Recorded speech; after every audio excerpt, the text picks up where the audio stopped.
ಪರಮೇಶ್ವರ, ನಿನ್ನ ಅಂಶದಿಂದ ಹುಟ್ಟಿರೋ ನಾಗಮಣಿ ಮೇಲೆ ಕೆಟ್ಟ ದೃಷ್ಟಿ ಬೀರಿದ ಭೈರವನ ಬಲಿಯಾಗಿದೆ.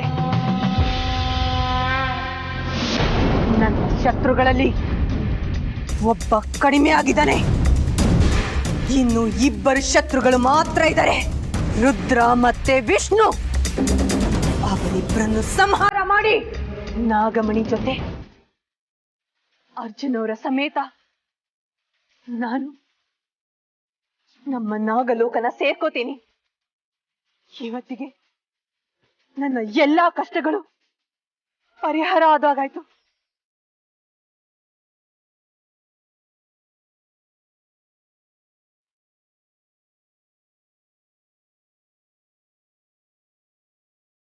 ಅತ್ತೆ ನಾಗಮಣಿನ ದೇವರ ಮನೇಲಿ ಇಟ್ಟಿದ್ದೀನಿ ಅಂತ ಹೇಳಿದ್ರು. ಅದು ಆ ರುದ್ರ ವಿಷ್ಣುಗೆ ಗೊತ್ತಾಗೋದಕ್ಕಿಂತ ಮುಂಚೆ ನನ್ನ ನಾಗಮಣಿನ ನನ್ನ ವಶಕ್ಕೆ ಪಡ್ಕೋಬೇಕು. ನಾಗಮಣಿ ನನ್ನ ವಶಕ್ಕೆ ಬರೋದಕ್ಕೆ ಇನ್ನು ಯಾವ ಅಡ್ಡಿ ಆತಂಕಗಳು ಬರ್ದೇ ಇರ್ಲಪ್ಪ.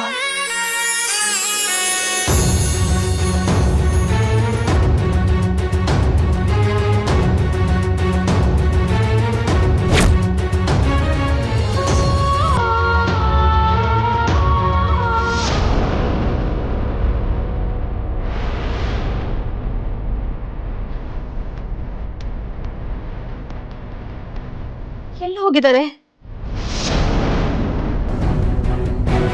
ಬೀಗ ಇಲ್ಲಪ್ಪ. ಎಲ್ಲಿ ಹೋದ್ರು? ಬೀಗ ಹಾಕೊಂಡಿಲ್ಲ.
ನನ್ನ ಮಾತು ಕೇಳಿ ಕೊಟ್ಬಿಡಿ.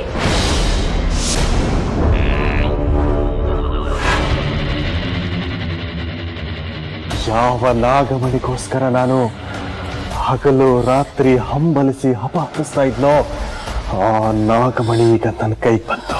ತಪ್ಪು ಮಾಡ್ತಾ ಇದ್ದೀರಾ ನೀವು. ತಪ್ಪು ಯಾವುದು ಸರಿ ಯಾವುದು ಅಂತ ನಿನ್ನಿಂದ ತಿಳ್ಕೊಳ್ಳುವಂತ ದುರ್ಗತಿ ನನಗಿನ್ನೂ ಬಂದಿಲ್ಲ ಹೇಮಾ. ಹೇಮಾ, ನೀನು ಪೆದ್ದು ಕಣೆ. ಅಲ್ಲ, ನಾಗಮಣಿ ನೀನು ವಶದಲ್ಲಿದ್ರು ನೀನೇನೂ ಮಾಡಲಿಲ್ಲ ಅಲ್ಲ. ಅದರಿಂದ ಈ ನಾಗಮಣಿ ಇದೆಯಲ್ಲ, ಇದು ನಾವು ಕೇಳಿದ್ದನ್ನ ಕೊಡೋ ಕಾಮಧೇನು ಕಲ್ಪವೃಕ್ಷಕ್ಕಿಂತ 1000 ಪಾಲು ಅಲ್ಲ, 1,00,000 ಪಾಲು ಹೆಚ್ಚು ಶಕ್ತಿಯುತವಾದದ್ದು. ಇದನ್ನ ಅರ್ಥ ಮಾಡ್ಕೊಳ್ಳೋ ವ್ಯವಧಾನ ಆಗಲಿ ಜ್ಞಾನ ಆಗಲಿ ನಿನಗಿಲ್ಲ. ಇದ್ದಿದ್ರೆ ನೀನು ಹೀಗೆ ನಡ್ಕೊಳ್ತಾ ಇರಲಿಲ್ಲ.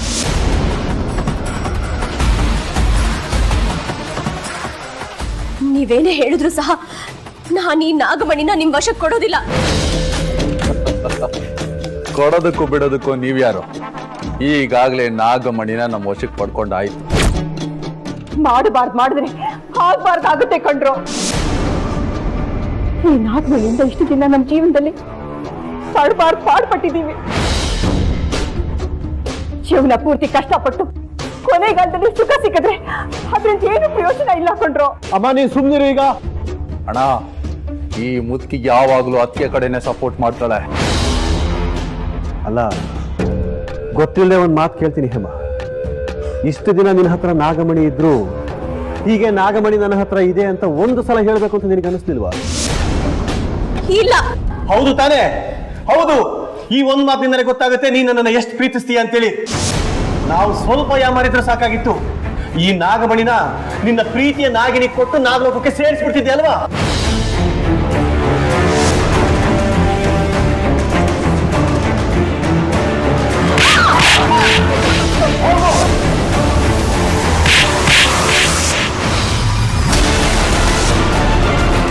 ಅಣ್ಣ, ನಿನಗೆ ತಲೆಗಿಲೆ ಕೆಟ್ಟಿದ್ಯೋ ಹೇಗೆ?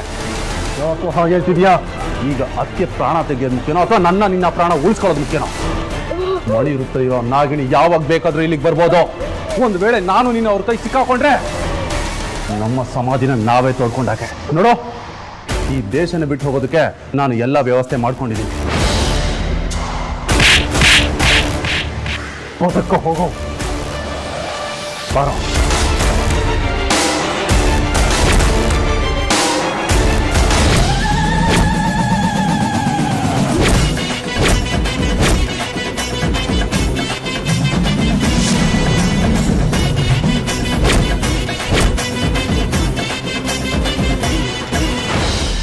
ಅಣ್ಣ, ನಾವು ಭಯ ಪಟ್ಟಿದ್ದೀವಿ ಅನ್ನೋದು ಅವಳಿಗೆ ಗೊತ್ತಾಗೋದು ಬೇಡ.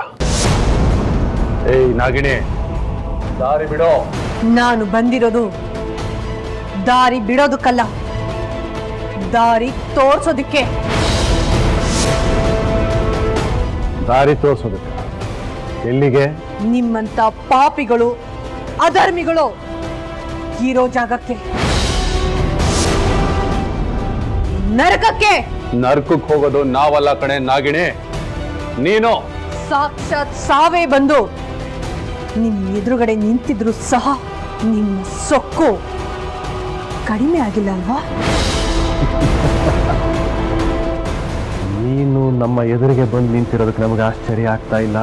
ಬದಲಿಗೆ ನಿನ್ನ ಸಾವು ನಮ್ಮಿಬ್ಬರ ರೂಪದಲ್ಲಿ ನಿನ್ನ ಎದುರಿಗೆ ನಿಂತಿದ್ರು ಗಂಡ ಧೈರ್ಯದಿಂದ ನಿಂತಿದೆಯಲ್ಲ, ಅದನ್ನ ನೋಡಿ ನನಗೆ ಆಶ್ಚರ್ಯ ಆಗ್ತಾ ಇದೆ.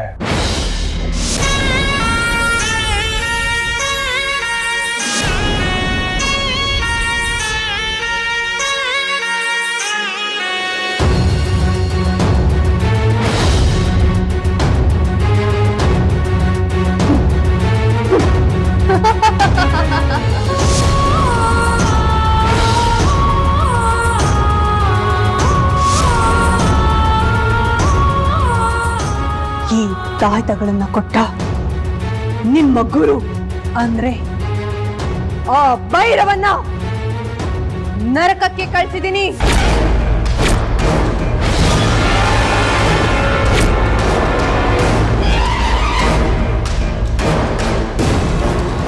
ಅವನೇ ಸತ್ತು ಹೋದ ಮೇಲೆ ಅವನು ಕೊಟ್ಟಿರೋ ಈ ತಾಯ್ತಕ್ಕೆ ಯಾವ ಶಕ್ತಿನೂ ಇರೋದಿಲ್ಲ. ನನ್ನಿಂದ ತಪ್ಪಿಸ್ಕೊಳ್ಳೋದಿಕ್ಕೆ ನಿಮಗೆ ಬೇರೆ ದಾರಿನೇ ಇಲ್ಲ. ನಿಮಗಿನ್ನು ಸಾವೇ ಕಾಯಂ.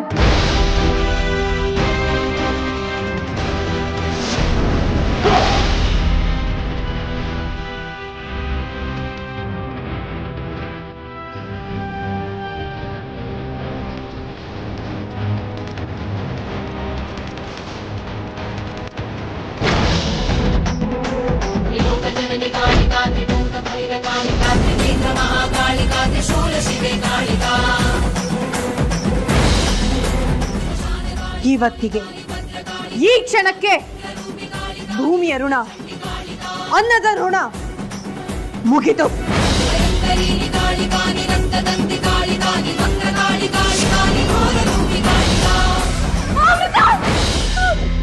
ಅಮೃತ, ನಿನ್ ಕಾಲ್ ಹಿಡಿದು ಬೇಡ್ಕೋತೀನಿ, ಇವ್ರನ್ನ ಏನು ಮಾಡ್ಬೇಡಮ್ಮ.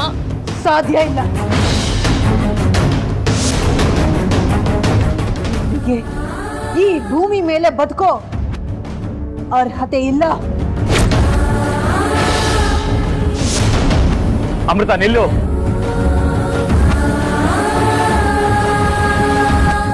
ಯಾಕೆ ಯಾಕೆ ನಿಲ್ಬೇಕು ಶಾಸ್ತ್ರಿಗಳೇ?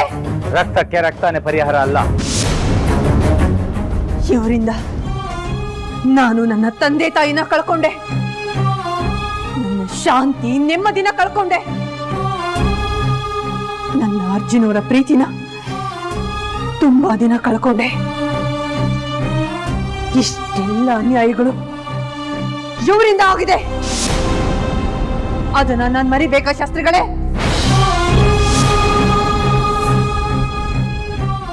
ಇಂಥ ಪಾಪಿಗಳ ಸಾವು ಹಲವಾರು ಪಾಪಿಗಳಿಗೆ ಉದಾಹರಣೆ ಆಗ್ಬೇಕು. ಇನ್ನೊಂದು ಸಾರಿ ಯಾರು ನಮ್ಮ ನಾಗಮಣಿಗೆ ಕಣ್ಣು ಹಾಕಬಾರ್ದು. ಹಾಗಂತ ನಿನ್ನ ತಾಯಿನ ನೀನೇ ವಿಧವೆ ಮಾಡ್ತೀಯಾ? ಯಾರು ನನ್ನ ತಾಯಿ? ಯಾಕೆ ನಿನಗೆ ಹೆತ್ತ ಮಗಳಿಗಿಂತ ಹೆಚ್ಚು ಪ್ರೀತಿ ತೋರಿಸಿದವ್ರು ಯಾರು? ಕಾಳಜಿ ತೋರಿಸಿದವ್ರು ಯಾರು? ಹೇಮಮ್ಮ ನಿನ್ನ ಕಣ್ಣಿಗೆ ಕಾಣಿಸ್ತಾ ಇಲ್ವಾ? ಅವ್ರು ಯಾವತ್ತು ನಿನ್ನ ಸೊಸೆ ಥರ ನೋಡ್ಕೊಂಡಿದ್ದಾರೆ. ನೀನೇ ಹೇಳಿದ್ದೆ ಅವರು ನನ್ನ ತಾಯಿ ಸಮಾನ ಅಂತ.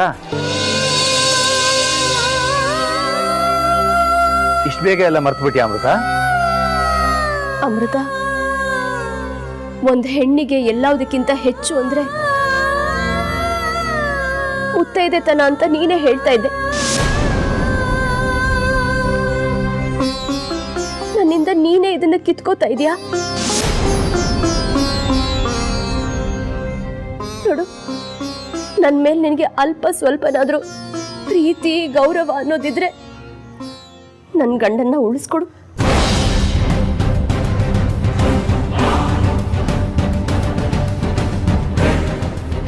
ನಿಮ್ಮ ಕಣ್ಣೀರಿಗೆ ನಾನು ಕರಗಿದ್ರೆ ನನ್ನ ದ್ವೇಷ ಚುಕ್ತ ಆಗೋದಿಲ್ಲ.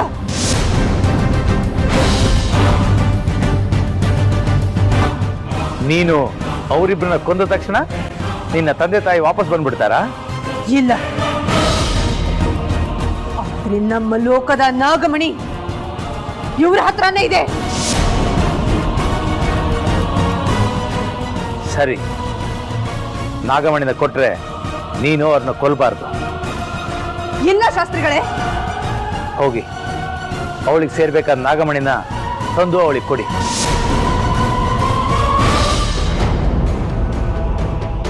ಅವಳ ಲೋಕನ ಅವಳ ನಾಗಮಣಿ ಸಮೇತ ಸೇರ್ಕೊಳ್ತಾಳೆ.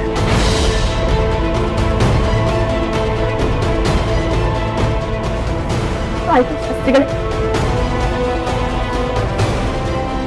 ಬನ್ರಿ, ಬನ್ನಿ.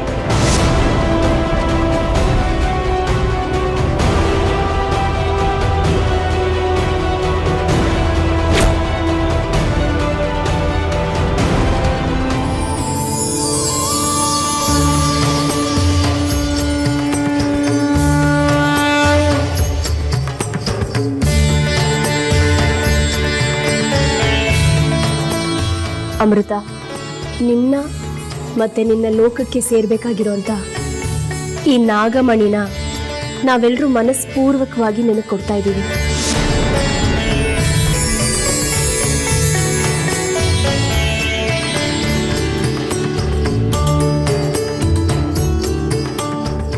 ಹೌದಮ್ಮ.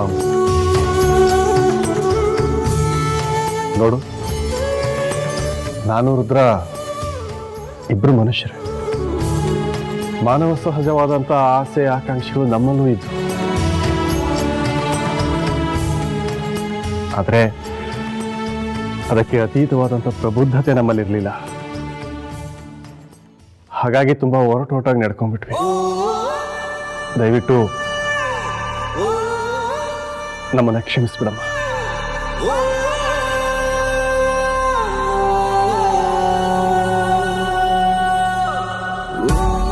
ಆಸೆಗೆ ದಾಸನಾದ್ರೂ ಪರವಾಗಿಲ್ಲ, ಆದರೆ ದುರಾಸೆಗೆ ದಾಸನಾದ್ರೆ ಮನುಷ್ಯ ಯಾವ ಮಟ್ಟಕ್ಕೆ ಬೇಕಾದ್ರೆ ಇಳಿತಾನೆ ಅನ್ನೋದಕ್ಕೆ ನಾನೇ ಉದಾಹರಣೆ.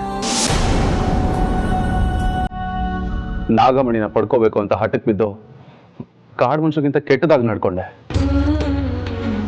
ರಾಕ್ಷಸರಿಗಿಂತ ಕ್ರೌರ್ಯನೇ ಮೆರೆದಿದ್ದೀನಿ. ಅದೆಲ್ಲ ಎಷ್ಟು ತಪ್ಪು ಅಂತ ನನಗೀಗ ಅರ್ಥ ಆಗ್ತಾ ಇದೆ. ದಯವಿಟ್ಟು ನನ್ನನ್ನು ಕ್ಷಮಿಸ್ಬಿಡು.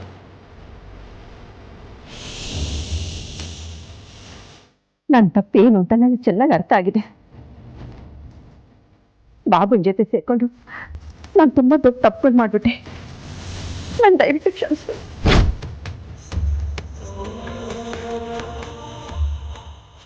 ಗೊತ್ತು ಗೊತ್ತಿಲ್ದಲೆ ನಮ್ಮಿಂದ ಏನಾದ್ರು ತಪ್ಪಾಗಿದ್ರೆ ಕ್ಷಮಿಸ್ಬಿಡಮ್ಮ ಅಮೃತ.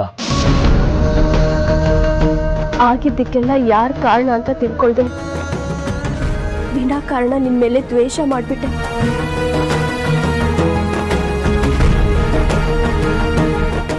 ನಿನಗೆ ತುಂಬಾ ನೋವು ಕೊಟ್ಬಿಟ್ಟೆ.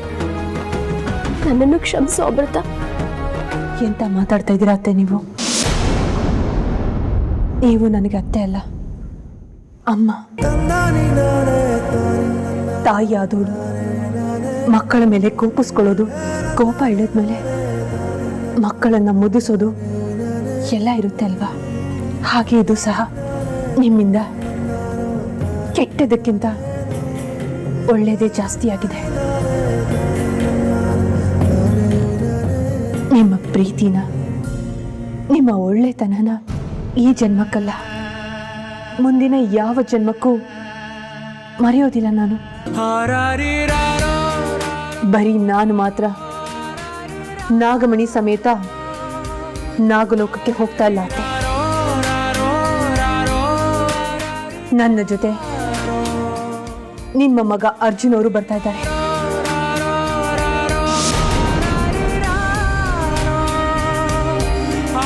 ಅವರನ್ನು ಕರ್ಕೊಂಡು ಹೋಗ್ತಾ ಇದ್ದೀನಿ. ನೀವು ಅದಕ್ಕೆ ಅಪ್ಪಣೆ ಕೊಡಬೇಕು. ಇದ್ರಲ್ಲಿ ನನ್ನ ಅಪ್ಪಣೆ ಏನಿದೆಯಮ್ಮ? ಅವನು ನಿನ್ ಕೈ ಹಿಡಿದವನು. ಹೆತ್ತವಳು ಹಣೆ ಬರಹ ಬರೆಯಕ್ಕಾಗಲ್ಲ, ಸಾಕಿದವಳು ಸದಾ ಕಾಲ ಜೊತೆಲಿರೋಕ್ಕಾಗಲ್ಲ. ಎಲ್ಲರೂ ನಾನು ಬಂಧ. ಆ ವಿಧಾತ ಆಡ್ಸೋ ವಿಧಿ ಆಟ ಇದೆಲ್ಲ.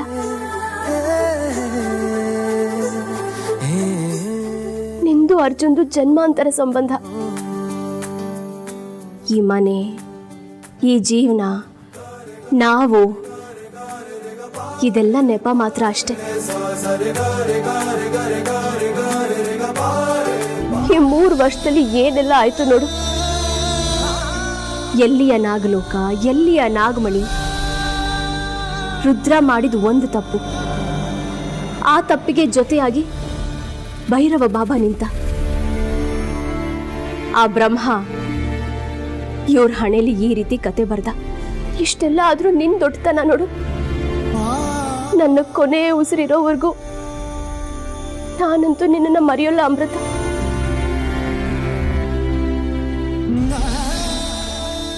ಮತ್ತೆ ಯಾರ ಬದುಕಲು ಈ ರೀತಿ ಆಗದೆ ಇರ್ಲಿ. ನಿನಗಾದ ನಷ್ಟನ ಭರಿಸೋ ಶಕ್ತಿ ಆ ಭಗವಂತ ಯಾರಿಗೂ ಕೊಟ್ಟಿಲ್ಲಮ್ಮ.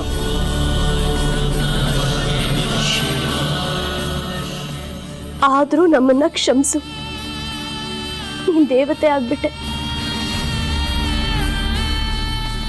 ಹೋಗು ಮಗಳೇ, ಎಲ್ಲಾನು ಮರೆತು ನಿನ್ ಲೋಕಕ್ಕೆ ಹೋಗು. ನಿನ್ನ ಅರ್ಜುನ್ ಜೊತೆ, ನಿನ್ನ ಊರಲ್ಲಿ, ನಿನ್ನ ಪ್ರಪಂಚದಲ್ಲಿ, ನಿಮ್ಮ ಪರಿಸರದಲ್ಲಿ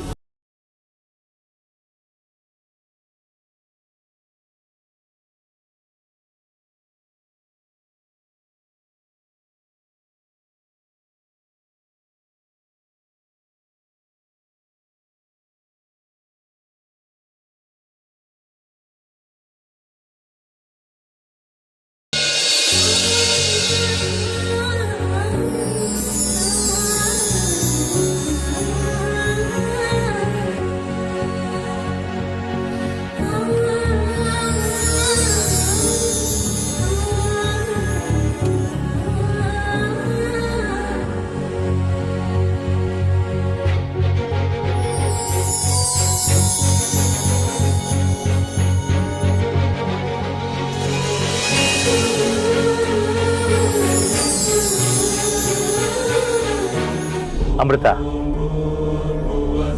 ಮರಿಬೇಕು, ತೊರಿಬೇಕು, ಈ 2 ಪದಗಳಲ್ಲೇ ಜೀವನ ಸಂತೋಷ ಅಡಗಿರೋದು. ಈಗಾಗಲೇ ನೀನು ಈ ಲೋಕನ ತೊರಿತಾ ಇದೀಯ. ಹಾಗೆ ಈ ಲೋಕದಲ್ಲಾದ ಎಲ್ಲ ಕೈ ಘಟನೆಗಳನ್ನ ಮರಿ. ಆಗ ನೀನು ಸುಖವಾಗಿರ್ತೀಯ. ಹೋಗಿ ಬನ್ನಿ, ಆ ಸಾಂಬಶಿವ ನಿಮ್ಮಿಬ್ಬರನ್ನ ಕಾಪಾಡ್ತಾನೆ.